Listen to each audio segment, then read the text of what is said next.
तो दोस्तों आज हम फिर लेकर आए हैं आपके लिए देश और दुनिया की सभी ताज़ा और बड़ी खबरें। आज की सबसे पहली और बड़ी खबर में आपको बताएंगे, अखिलेश यादव के गढ़ में ओवैसी ने कहा ये डर ही हमारी जीत है। दोस्तों वहीं अगली बड़ी खबर में आपको बताएंगे, सुप्रीम कोर्ट की कमेटी पर सुरजेवाला बोले जो पहले कृषि कानून को सही कह चुके हैं वो कैसे करेंगे न्याय।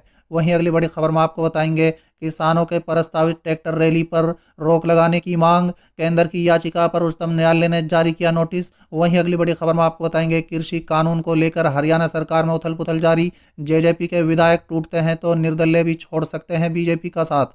वहीं अगली बड़ी खबर में आपको बताएंगे, नीतीश से नहीं संभल पा रहा है बिहार, तेजस्वी बोले बिना देरी किए इस्तीफा दे मुख्यमंत्री। वहीं अगली बड़ी खबर में आपको बताएंगे, रविश कुमार बोले कोर्ट ने ऐसी कमेटी क्यों बनाई जो सिर्फ सरकार की राय का प्रतिनिधित्व करती है, दूसरे मतों का नहीं। वहीं अगली बड़ी खबर में आपको बताएंगे, अखिलेश यादव बोले ये आखिरी चुनाव है, इस बार सपा को जिता दो नहीं तो उम्मीद मत रखना। 15 जनवरी से बिहार में चक्का जाम, ट्रक ओनर्स एसोसिएशन और सरकार के बीच वार्ता फेल। शाह से 2 घंटा की बातचीत के बाद बोले खट्टर अब स्थगित होगा आंदोलन। अगली बड़ी खबर में आपको बताएंगे, प्रदर्शन खत्म नहीं करेंगे किसान, कमेटी के सामने भी पेश नहीं होंगे। सुप्रीम कोर्ट के फैसले के बाद आया बड़ा बयान, जारी रहेगा किसान आंदोलन, सरकार ने जबरदस्ती हटाया तो मारे जा सकते हैं 10,000 लोग, राकेश टिकोत का बड़ा ऐलान। चलिए देख लेते हैं आज की पहले बड़ी खबर, अखिलेश यादव के गढ़ में ओवैसी ने कहा ये डर ही हमारी जीत है। दोस्तों दरअसल असदुद्दीन ओवैसी उत्तर प्रदेश के दौरे पर आए, सिर्फ 8 घंटे रहे लेकिन उनके इस दौरे ने राजनीतिक कैंप में खलबली मचा दी है। दोस्तों बता दें,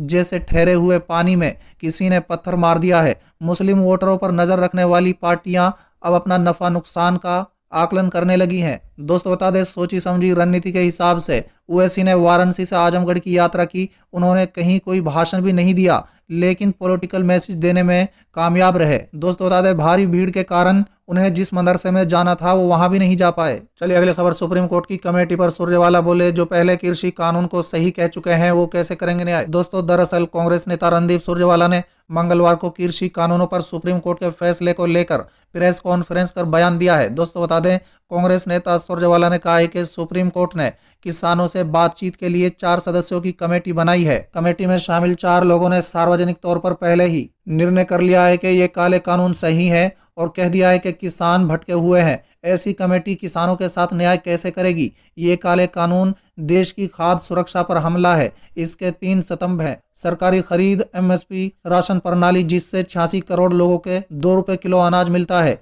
इसलिए कांग्रेस 3 कृषि कानूनों का विरोध तब तक करती रहेगी जब तक मोदी सरकार इन्हें खत्म नहीं कर देती। चलिए अगली खबर, किसानों की प्रस्तावित ट्रैक्टर रैली पर रोक लगाने की मांग, केंद्र की याचिका पर उच्चतम न्यायालय ने जारी किया नोटिस। दोस्तों दरअसल सुप्रीम कोर्ट मंगलवार को केंद्र की उस याचिका पर सुनवाई के लिए सहमत हो गया जिसमें गणतंत्र दिवस कार्यक्रम यानी 26 जनवरी के दिन प्रस्तावित ट्रैक्टर या ट्रॉली मार्च या किसी अन्य तरह का प्रदर्शन पर रोक लगाने की मांग की गई है।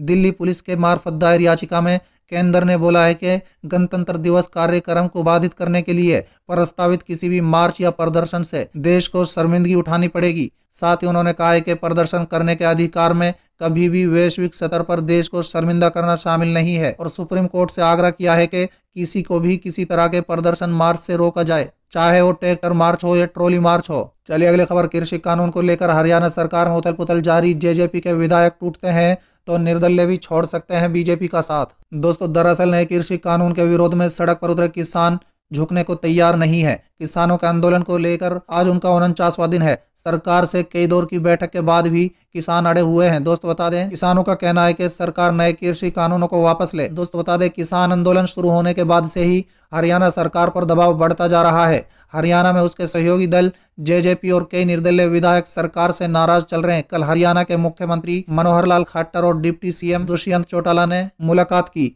वहीं इन सब के बीच कांग्रेस का हरियाणा में बीजेपी पर हमला बोलने का मौका मिल गया है। दोस्तों बता दें, वहीं कांग्रेस विधानसभा में भाजपा के खिलाफ अविश्वास प्रस्ताव लाने की तैयारी में है, क्योंकि बताया जा रहा है कि अगर चौटाला की पार्टी ने भाजपा से अपने हाथ पीछे खींच लिए तो निर्दलीय विधायक भी भाजपा सरकार से इस्तीफा दे सकते हैं। दोस्तों बता दें कि पूर्व मुख्यमंत्री भूपेंद्र सिंह हुड्डा पहले ही राज्य सरकार के खिलाफ विधानसभा में अविश्वास प्रस्ताव पेश करने का ऐलान कर चुके हैं। चलिए अगली खबर, तेजस्वी बोले नीतीश नहीं संभाल पा रहे हैं बिहार, बिना देरी किए इस्तीफा दे मुख्यमंत्री। दोस्तों दरअसल बिहार में अनकंट्रोल क्राइम को देखते हुए नेता प्रतिपक्ष तेजस्वी यादव ने मुख्यमंत्री नीतीश कुमार से उनका इस्तीफा मांगा है। दोस्तों बता दें, तेजस्वी ने दो टूक शब्दों में कहा है कि नीतीश कुमार से बिहार नहीं संभल रहा है, वो तुरंत इस्तीफा दें। तेजस्वी यादव ने कहा है कि अनैतिक और अवैध सरकार के संरक्षण में अपराधी और दुष्कर्म की प्रतिदिन संख्या बढ़ना एनडीए की सामूहिक विफलता है। मुख्यमंत्री नीतीश कुमार अपराध को छिपाने के लिए प्रयास कर रहे हैं और इसको स्वीकार नहीं करना चाहते। चलिए अगली खबर। रवीश कुमार बोले, कोर्ट ने ऐसी कमेटी क्यों बनाई जो सिर्फ सरकार की राय का प्रतिनिधित्व करती है,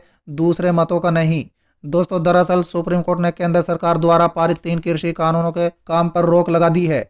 अदालत ने मंगलवार को यह फैसला दिया है। साथ ही इस मुद्दे को हल करने के लिए समिति का गठन किया है। इस समिति में कुल 4 लोगों को शामिल किया गया है। यह समिति मामले की मध्यस्थता करने की कोशिश नहीं करेगी, बल्कि इसका हल निकालने की कोशिश करेगी। दोस्तों बता दें, इस कमेटी पर मशहूर पत्रकार रवीश कुमार ने सवाल उठाया है। उन्होंने अपने फेसबुक पोस्ट में लिखा है कि सुप्रीम कोर्ट के पास कमेटी के 4 सदस्यों के नाम कहां से आए। आम जनता के पास ये जानने का कोई रास्ता नहीं, लेकिन कमेटी के सदस्यों का नाम आते ही आम जनता ने तुरंत जान लिया है कि कमेटी के चारों सदस्य कृषि कानून के समर्थन करते हैं, सरकार की लाइन पर ही बोलते रहे हैं। सिर्फ ऐसे लोगों की कमेटी कृषि कानूनों के बारे में क्या राय देगी, अब किसी को संदेह नहीं है। चलिए अगली खबर। अखिलेश यादव बोले, यह आखिरी चुनाव, इस बार सपा को जिता दो, नहीं तो उम्मीद मत रखना। दोस्तों दरअसल समाजवादी पार्टी अध्यक्ष अखिलेश यादव मंगलवार को जौनपुर में एक निजी कार्यक्रम में पहुंचे। इस दौरान उन्होंने भारतीय जनता पार्टी पर तंज कसते हुए कहा है कि यूपी की जनता भाजपा को हटाने का मन बना ली है। भारतीय जनता पार्टी सरकार में है, वो लोगों को अपमानित कर रही है। पूर्व मुख्यमंत्री अखिलेश यादव ने लोगों से कहा है कि यह आखिरी चुनाव है, इस बार जरूर समाजवादी पार्टी को जिता देना, अगर नहीं जीते तो उम्मीद मत रखना कि लोकतंत्र जिंदा रहेगा। अखिलेश यादव ने सॉफ्ट हिंदुत्व के सवाल पर कहा है कि मैं जन्म से हिंदू हूं। चलिए अगली खबर। 15 जनवरी से बिहार में चक्का जाम, ट्रक ओनर्स एसोसिएशन और सरकार के बीच वार्ता फेल। दोस्तों दरअसल बिहार में 15 जनवरी से ट्रकों का चक्का जाम हो जाएगा। दोस्तों बता दें कि बिहार ट्रक ओनर्स एसोसिएशन ने 15 जनवरी से अनिश्चितकालीन हड़ताल पर जाने का ऐलान कर दिया है।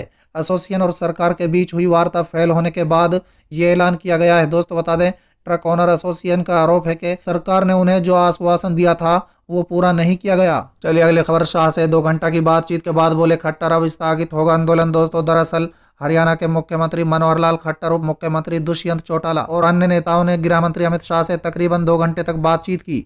बातचीत के दौरान किसानों के आंदोलन के मुख्य बिंदु के रूप में रखा गया और गणतंत्र दिवस के शांतिपूर्ण तरीके से मनाए जाने पर विचार किया गया। इस बातचीत के बाद मुख्यमंत्री मनोहर लाल ने मीडिया के सामने कहा है कि किसानों के आंदोलन का केंद्र हरियाणा है, इसलिए हरियाणा के 5 प्रतिनिधि गृह मंत्री से मुलाकात करने पहुंचे थे। गृह मंत्री ने विश्वास जताया है कि सुप्रीम कोर्ट के फैसले के बाद अब किसान आंदोलन स्थगित कर अपने घरों को लौटेंगे।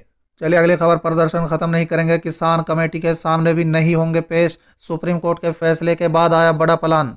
दोस्तों दरअसल मंगलवार को सुप्रीम कोर्ट द्वारा 3 कृषि कानूनों पर रोक लगाए जाने को किसान संगठन संतुष्ट नहीं है। दिल्ली के सीमाओं पर पिछले 48 दिनों से डटे किसान संगठनों ने सुप्रीम कोर्ट का कृषि कानून पर फिलहाल रोक का फैसला आने के बाद भी आंदोलन जारी रखने का अल्टीमेट दिया है। दोस्तों बता दें, सुप्रीम कोर्ट के निर्देश पर आंदोलन का स्थल बदला जा सकता है, पर दिल्ली और उसके आसपास से किसान हटने वाले नहीं है। किसानों का कहना है कि जब तक तीनों कानून रद्द नहीं होंगे तब तक आंदोलन जारी रहेगा। सुप्रीम कोर्ट द्वारा गठित की 4 सदस्यीय टीम को लेकर भी किसानों में निराशा है। चलिए अगली खबर। जारी रहेगा किसान आंदोलन, सरकार ने जबरदस्ती हटाया तो मारे जा सकते हैं 10,000 लोग, राकेश टिकैत का बड़ा ऐलान। दोस्तों दरअसल सुप्रीम कोर्ट द्वारा अगले आदेश तक कृषि कानूनों पर रोक लगाए जाने और कमेटी का गठन के आदेश के बाद किसान नेता राकेश टिकैत ने मंगलवार को स्पष्ट कर दिया है कि यह आंदोलन जारी रहेगा। दोस्तों बता दें, किसान नेता टिकैत ने आगे कहा है कि यदि सरकार ने जबरदस्ती किसानों को हटाने की कोशिश की तो इसमें 10,000 लोग मारे जा सकते हैं।